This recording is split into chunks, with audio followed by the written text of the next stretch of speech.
วัสดีค่ะก็กลับมาช่องรักสุขภาพอีกแล้วนะคะวันนี้เอาเมนูอร่อยมาฝากกันอีกแล้วนะคะสำหรับเมนูนะคะหมูทอดนมสดคีโตจากหม้อทอดไร้น้ำมันค่ะบอกเลยว่าตั้งไฟแบบนี้ไม่มีคำว่าแห้งนะคะฉ่ำเลยค่ะเราไปเริ่มลงมือทำกันเลยค่ะขั้นตอนแรกนะคะเราก็จะหั่นหมูนะคะเป็นชิ้นๆนะคะลักษณะชิ้นใหญ่หน่อยนึงนะคะ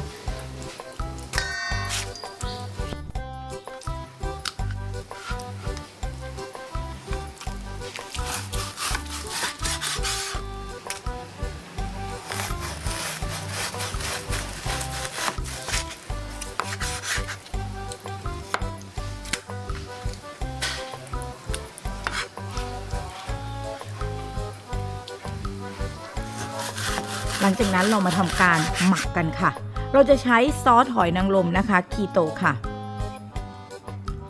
ตามด้วยนะคะผงปรุงรสคีโตค่ะและตามด้วยนมสดค่ะ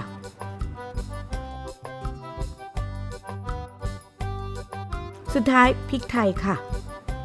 นวดส่วนผสมให้เข้ากันขั้นตอนนี้สำคัญมากๆนะคะค่อยๆนวดนะคะให้นมสดนะคะซึมเข้าไปในเนื้อหมูทั้งหมดนะคะค่อยๆนวดกันไว้นะคะและพักทิ้งไว้ประมาณ30นาทีถึง1ชั่วโมงหลังจากนั้นเราเอาไปทอดนะคะในหม้อทอดไร้น้ำมันกันค่ะ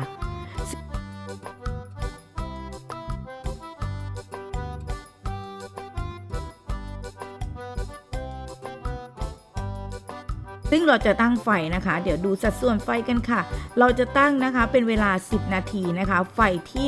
180องศาค่ะ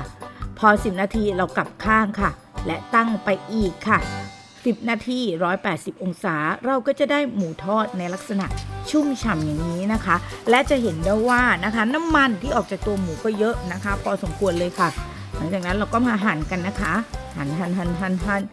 และเรามาทำซอสกันเลยค่ะซอสจิ้ม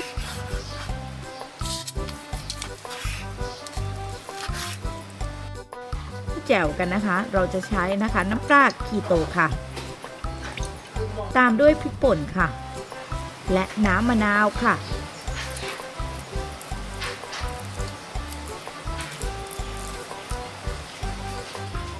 นำหมูที่หั่นไว้นะคะมาจิ้มนะคะบอกเลยว่าฉ่ำวาวมากๆนะคะสำหรับคนทานคีโตนะคะเมนูนี้ใครมีหม้อทอดไร้น้ำมันไม่ควรพลาดค่ะสำหรับคนรักสุขภาพรวมถึงคนลดน้ำหนักทุกคนเราเจอกันใหม่คลิปหน้าสวัสดีค่ะ